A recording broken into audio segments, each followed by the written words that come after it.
The cold was the first thing Vila felt when she woke up. It moved through her body like a slow poison. She tried to move her arms, but nothing happened. She tried to move her legs, but they did not listen. Her body was broken. Her spine was destroyed. She was paralyzed. Vila opened her eyes and saw the sky above her. Dust floated in the air. The ground beneath her was hard and covered with rocks. She was lying on a dead moon, a place with no life, no water, and no hope. The air was thin and cold. Every breath hurt her lungs. She remembered the battle. The humans had come with their ships. They were small and weak, they had always said. They would be easy to defeat. But the humans fought differently. They did not follow the rules of war. They were clever and fast. They used tricks and traps. The fleet was destroyed in hours. Vila had been on the front lines. She was one of the best warriors of her kind. Her blue skin was covered with battle scars. Her silver eyes had seen 100 victories. But this time she had lost. A human missile had hit her ship. The explosion had thrown her against the wall. She had felt her back break. Then everything went dark. When she woke up, she was here, on this dead moon, alone. She did not understand at first. Where was her ship? Where were her soldiers? Where was her commander? Then she saw the marks in the dust around her. Footprints, footprints. They had carried her here. They had put her on the ground. And then they had left. Vila felt something she had never felt before. It was a cold feeling in her chest, colder than the air around her. It was the feeling of being thrown away, like garbage, like nothing. In culture, weakness was the greatest shame. A warrior who could not fight was not a warrior at all. They were a burden. They were useless. The old laws said that such warriors should be left to die. It was better to die with some honor than to live with none. Vila had believed these laws her whole life. She had followed them without question. She had even seen other warriors left behind before. She had walked past them without looking back. She had thought it was right. She had thought it was the way things should be. Now she was the one left behind. Now she was the weak one.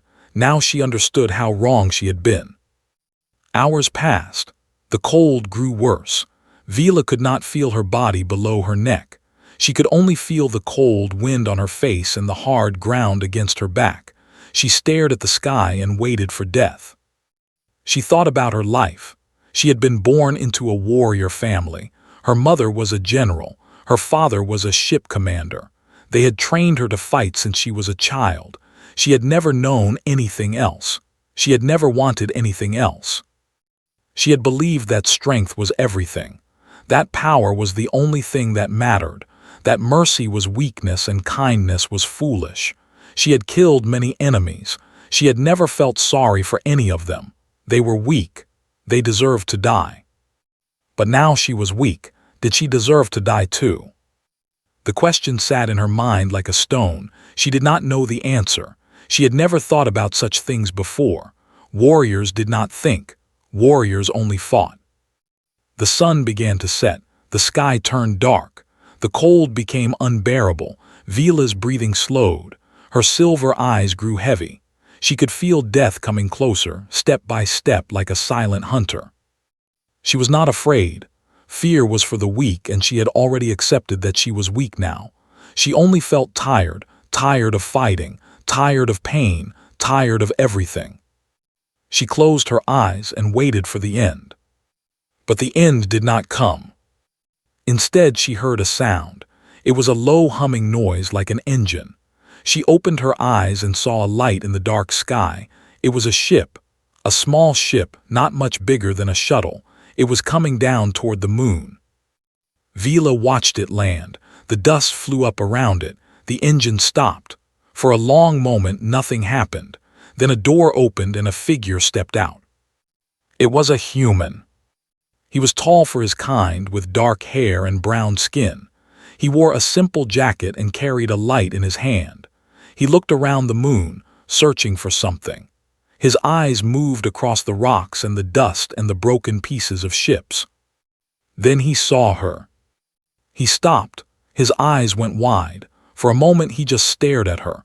Vila stared back. She expected him to be afraid. She expected him to run away. After all, they had killed many humans in the war. He should hate her. But he did not run. Instead, he walked toward her, slowly, carefully. His boots made soft sounds on the dusty ground. He stopped next to her and looked down at her face. His eyes were dark brown, like the color of tree bark. They were not cold or angry. They were something else, something Vila did not understand.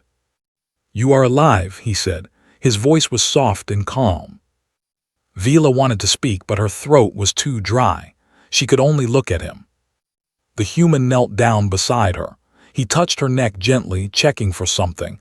Then he looked at her back. His face became serious. "Your spine is broken," he said. "You cannot move." Vila knew this already. She waited for him to leave. He would see that she was useless. He would walk away, just like her own people had done. But the human did not leave. Instead, he put his arms under her body. Very carefully, very slowly, he lifted her from the ground. "What are you doing?" Vila whispered. Her voice was weak and broken. The human looked at her with those strange brown eyes. "I am taking you to my ship," he said. "I am going to help you." Vila did not understand. "Why?" she asked. "I am your enemy." The human was quiet for a moment. Then he smiled. It was a small, sad smile. "No one deserves to die alone in the cold," he said, "not even an enemy." He carried her toward his ship. Vila looked up at the dark sky and felt something strange in her chest. It was not cold anymore. It was warm. She did not know what it was. She had never felt it before. Later, she would learn that it was called hope. The human ship was small and old. The walls were made of metal and the floor was covered with dust and oil stains. It was not a warship. It was not even a proper cargo ship. It was a salvage vessel built for collecting garbage and broken parts from space. The human carried Vila inside and laid her gently on a narrow bed in the back of the ship. The bed was hard, but it was warmer than the cold ground of the moon. Vila could feel heat returning to her face and her neck. The rest of her body was still numb. "My name is Ho," the human said. He pulled a blanket from a shelf and covered her with it. "What is your name?" Vila looked at him with suspicion. She did not trust him. She had been taught that humans were liars and cowards. They would say nice things, but they always wanted something in return. "Why do you want to know?" she asked. Ho shrugged.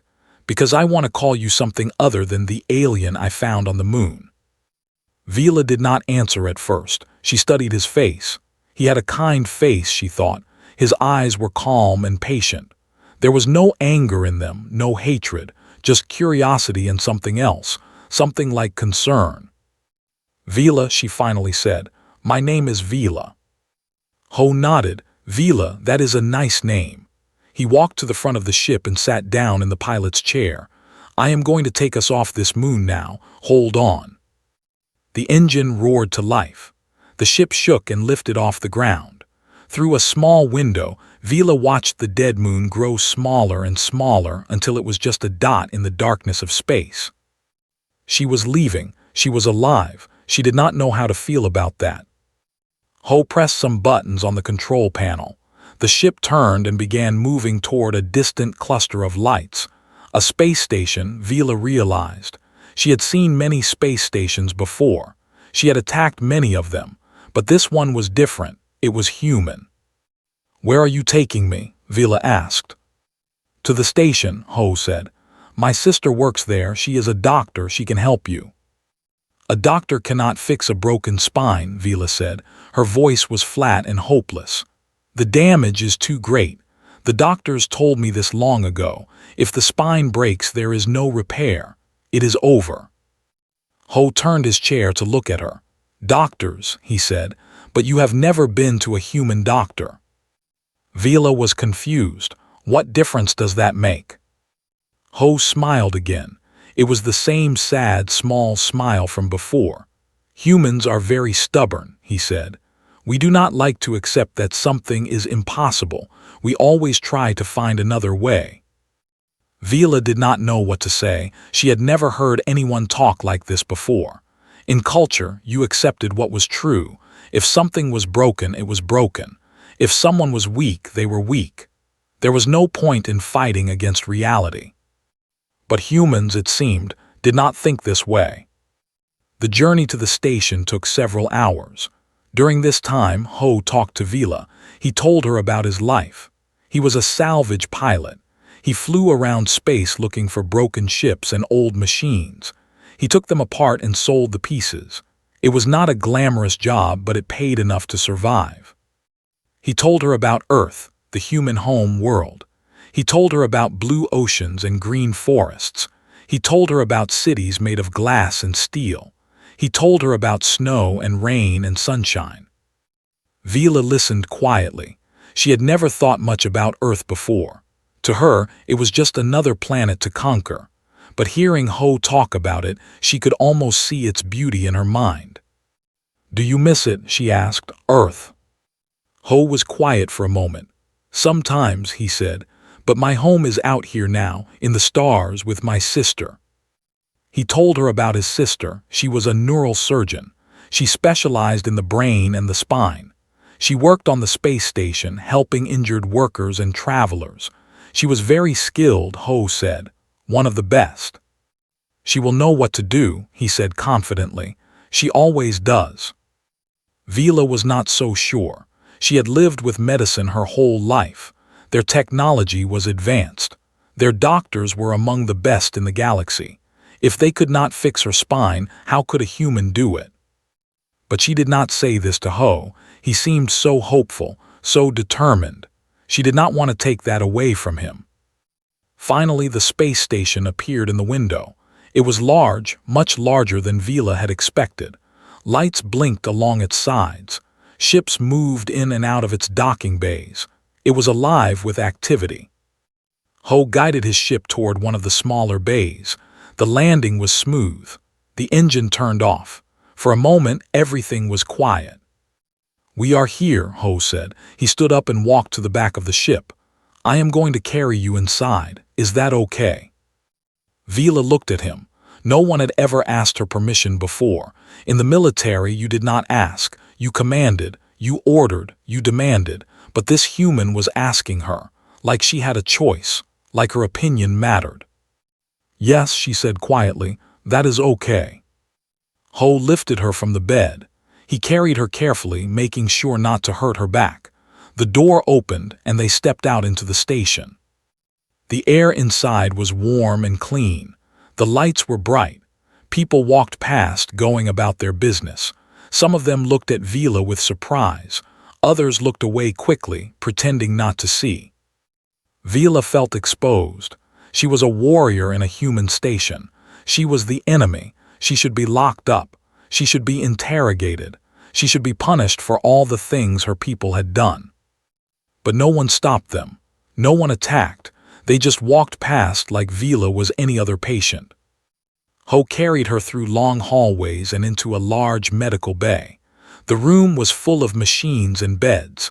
Doctors and nurses moved around, helping patients. And in the center of it all stood a woman in a white coat. She was tall and slim, with long black hair tied back in a simple ponytail. Her face was similar to Ho's face. The same brown eyes, the same gentle expression.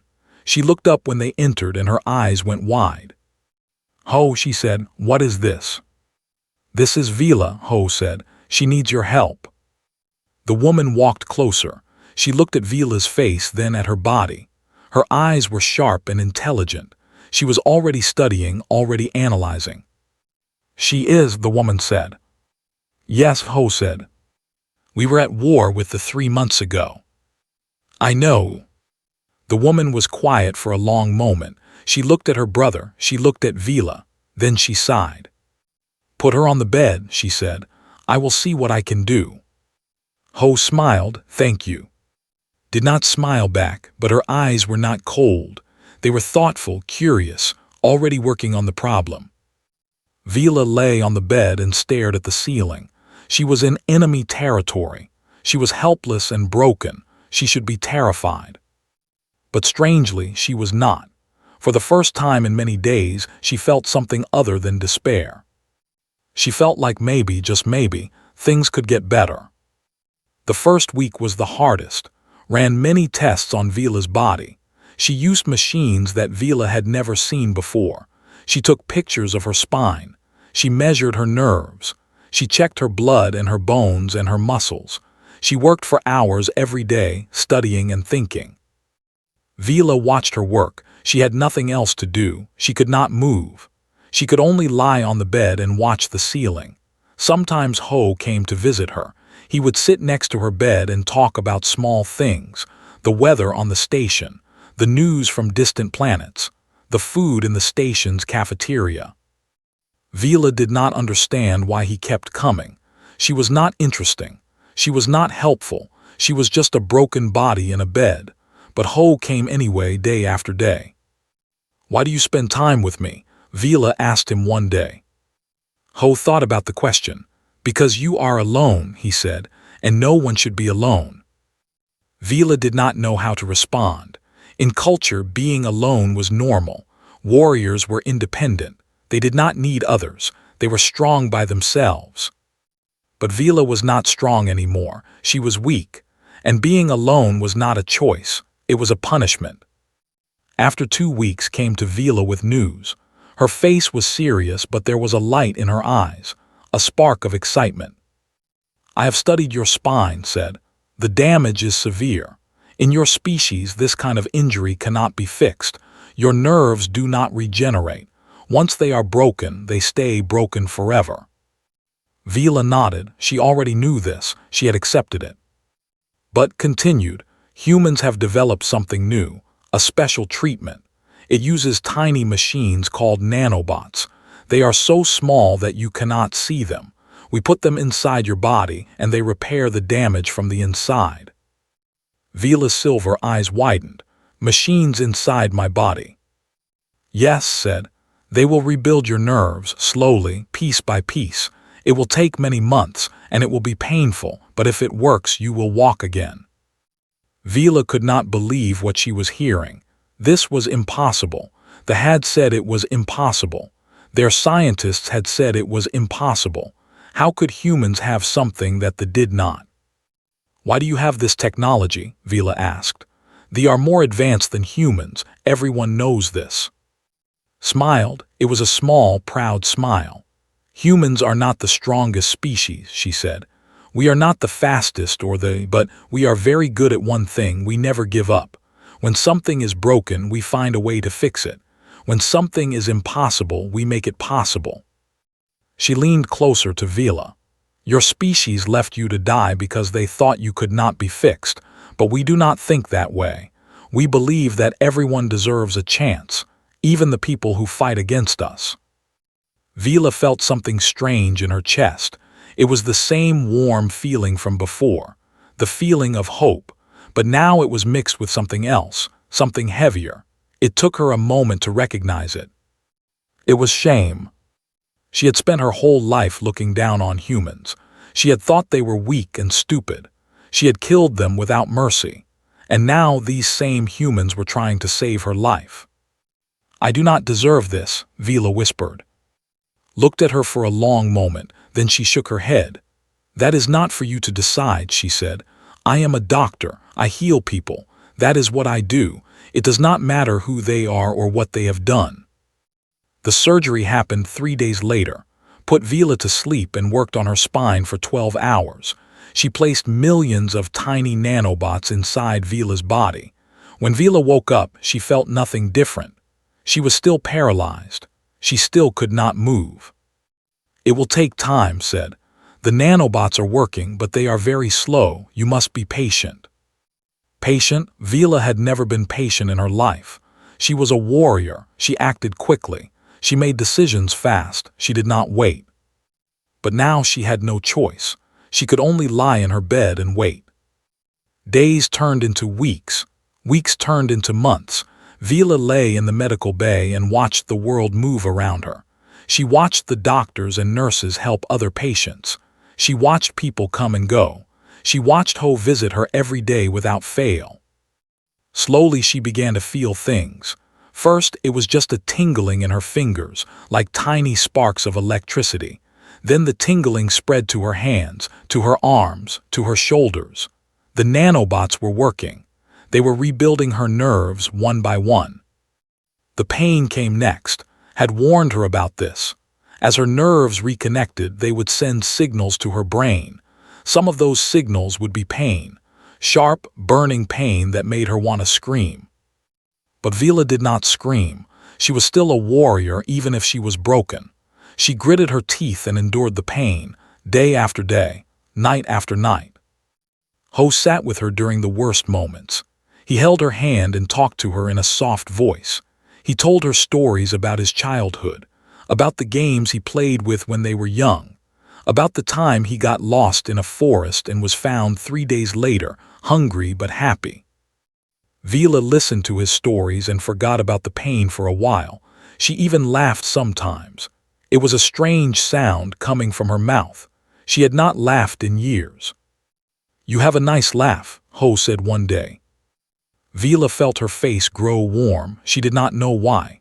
"Do not laugh," she said. "It is considered undignified." Ho shook his head. "That is sad," he said. "Laughing is one of the best things about being alive." Vila thought about this for a long time. Maybe he was right. Maybe there were many things she had missed because of her training. Many things she had been told were wrong or weak. But maybe they were wrong. 4 months after the surgery, Vila felt something incredible. She felt her toes. She could actually feel them. She tried to move them and one of them twitched, just a little, just a tiny movement. But it was a movement. Her body was coming back to life. Was overjoyed. She ran more tests and smiled at the results. "The nanobots are working faster than I expected," she said. "Your body is accepting them well. This is very good news." Vila looked at her hands. She could move her fingers now. She could make a fist. She could hold things, simple things like a cup or a spoon, but it was more than she had done in months. "Thank you," Vila said. The words felt strange on her tongue. She had never thanked anyone before. Gratitude was not something warriors expressed. But Vila was not just a warrior anymore. She was something else now, something new, something she did not fully understand yet. Smiled at her. "You are welcome," she said. "Now let us work on getting you to walk." Learning to walk again was like learning to be a child again. Vila had to start from the beginning. First, she learned to sit up on her own. It took 2 weeks just to do that. Her muscles were weak from months of lying in bed. They had forgotten how to work. Helped her every day. She taught Vila exercises to strengthen her body. Simple movements at first, lifting her arms, bending her knees, turning her head from side to side. Each movement was hard. Each movement took all of Vila's strength. But she did not give up. She pushed through the pain. She pushed through the exhaustion. She was still a warrior, she told herself. Warriors did not quit. Ho was there too. He encouraged her when she felt like stopping. He celebrated every small victory with her. When she finally managed to sit up without help, he clapped his hands and smiled so wide that Vila could not help but smile back. "You are doing amazing," he said. "I knew you could do it." Vila looked at him. "How did you know?" she asked.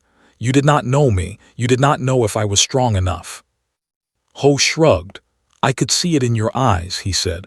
"When I found you on that moon, you were dying, but your eyes were not dead. They were still fighting. I knew then that you were a survivor." Vila thought about this. She had always seen herself as a warrior, a soldier, a weapon, but maybe she was more than that. Maybe she was a survivor too. The weeks passed and Vila grew stronger. She learned to stand. It was difficult at first. Her legs shook. Her knees buckled. She fell many times, but each time she got back up. Each time she tried again. Gave her a special frame to hold onto while she practiced. Vila gripped the frame with her hands and took small steps. 1 step, 2 steps, 3 steps. Her legs burned with effort. Sweat ran down her blue skin, but she kept going. One day, something wonderful happened. Vila was practicing her steps when Ho came into the room. He stopped in the doorway and watched her. She did not notice him at first. She was too focused on her feet. 1 step, 2 steps, 3 steps, 4 steps. She looked up and saw him watching her. His eyes were bright with emotion. He looked proud. He looked happy. He looked like he might cry. "You are walking," he said. His voice was soft and full of wonder. Vila stopped and looked down at her feet. She was standing in the middle of the room. The frame was behind her. She was holding onto nothing. She was just standing there on her own 2 legs. She had walked without the frame. Vila felt tears in her eyes. She had never cried before. Crying was weakness. Crying was shame. But these tears were different. They were not sad tears. They were happy tears. They were tears of relief and joy and something else that Vila could not name. Ho walked to her and took her hands. He helped her stand steady. They looked at each other and no words were needed. They both understood what this moment meant. Vila was healed. Vila was whole again. That night Vila sat by the window in her room and looked out at the stars. She could see distant suns and far-off galaxies. Somewhere out there was her people, her family. But she did not miss them. Ho came and sat next to her. They were quiet for a long time, just watching the stars together. "Can I ask you something?" Vila said finally. "Of course," Ho said. "Why did you save me?" Vila asked. She had asked this question before on the first day they met, but she needed to hear the answer again. She needed to understand. Ho was quiet for a moment. He looked at the stars, thinking. "When I was young," he said, "my parents died in an accident, a ship crash, and I were left alone. We had no family, no one to take care of us. We thought we would die." He paused. Vila waited. "But strangers helped us," Ho continued. "People we did not know, people who had no reason to help. They gave us food, they gave us shelter, they treated us like family. Because of them we survived. Because of them I am here today." He looked at Vila with those warm brown eyes. "That is why I saved you," he said. "Because someone saved me once, and now it is my turn to do the same for someone else." Vila felt the warm feeling in her chest again. It was stronger now, bigger. It filled her whole body with light. "In culture," she said, "we do not help strangers, we only help ourselves. We are taught that kindness makes you weak, that mercy makes you vulnerable, that the only thing that matters is power." She shook her head slowly. "But I was wrong. My people were wrong. Kindness is not weakness. It is strength. It takes more courage to help someone than to hurt them. It takes more power to heal than to destroy." Ho smiled. "You have learned much," he said. "I have learned everything," Vila said. "Everything I thought I knew was a lie. My people left me to die. But you, my enemy, saved my life. You gave me a second chance. You showed me that there is another way to live." She took Ho's hand. Her blue fingers wrapped around his brown ones. They were different, these 2 species.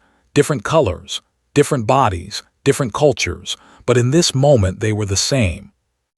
"I do not know how to thank you," Vila said. "Words are not enough." Ho squeezed her hand gently. "You do not need to thank me," he said. "Just live a good life. That is all the thanks I need."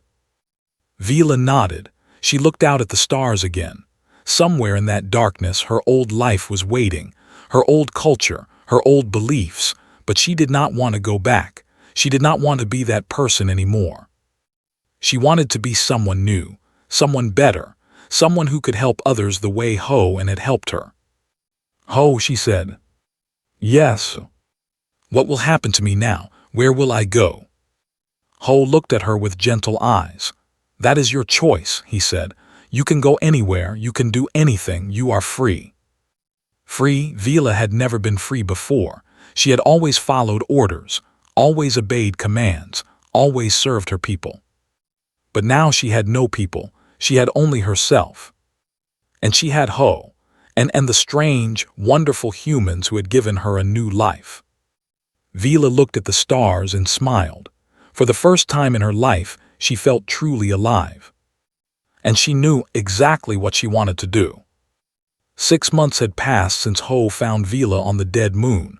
In that time, everything had changed. Vila could walk now. She could run. She could even fight again, though she hoped she would never have to. Her body was strong again, but her heart was different. The cold warrior who had lived inside her was gone. In her place was someone new, someone who smiled, someone who laughed, someone who cared about others. One morning, Vila found Ho in the docking bay of the station. He was preparing his ship for a new salvage mission. The old vessel looked even more beaten up than before. There were scratches on the hull and rust on the wings, but it still flew, and that was all that mattered. "Where are you going this time?" Vila asked. Ho looked up and smiled. He had a wrench in his hand and oil on his face. "There is a debris field near the outer planets," he said. "Some old ships crashed there during the war. Good metal, good parts should pay well." Vila nodded. She watched him work for a moment, then she took a deep breath. "I want to come with you," she said. Ho stopped what he was doing. He looked at her with surprise. "What?" "I want to join your crew," Vila said. "I want to fly with you. I want to help you with your work." Ho put down his wrench. He walked closer to her. "Vila, you do not have to do this. You owe me nothing. You are free to go wherever you want." "I know," Vila said. "That is why I am choosing to stay." She looked into his brown eyes.